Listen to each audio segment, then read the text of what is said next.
afternoon.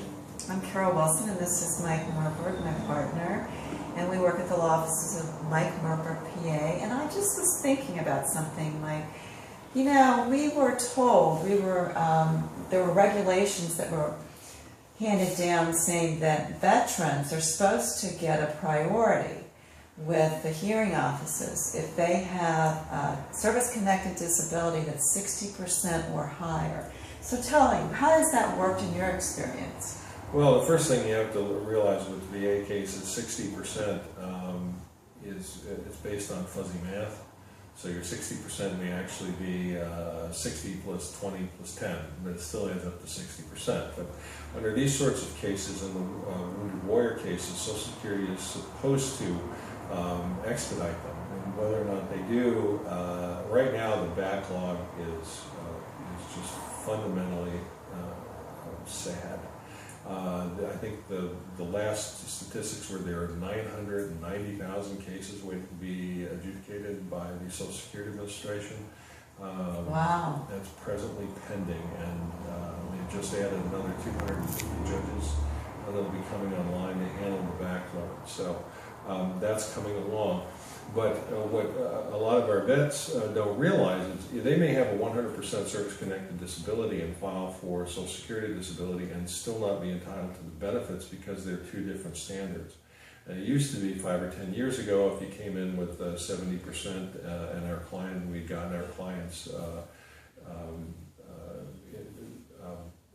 TDIU, it's full employability.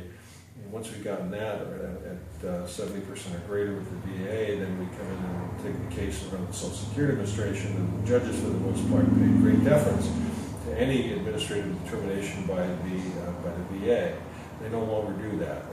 The statute says they have to, but they find ways to differentiate. And I think they're really making distinctions without differences because, especially with the TDIU cases, you have a client that just can't work. And whether the Social Security judge actually agrees with that is a whole other story. It's not mandatory that he agree with it. But one of the things the hearing officer is supposed to do is they're supposed to actually give that case for that vet an earlier hearing date. They're supposed to actually move them somewhat ahead. Are you finding that that's what's happening? Well, yes, but not by much.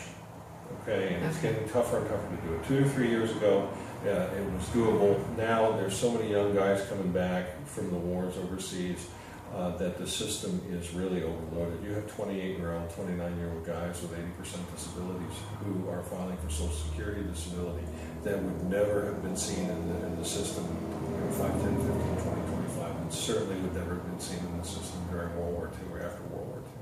So the system is being totally overloaded with claims, justifiable claims too, but there's not enough adjudicators around. Congress is fighting themselves over funding the Social Security Administration, and they're really targeting the wrong people and the wrong problems. I don't want to get into my political druthers, but I think that rather than buying more tanks and then sending them to places where we probably shouldn't be, we should be investing in our own infrastructure, especially to taking care of our sick and the poor, and especially the vets who've come back and are severely ill. The effects of the white phosphorus and the plutonium that we used is really coming back with some of our own clients. So I won't go into the particulars, but this is severe and it's got to be fixed. Thank you. Well,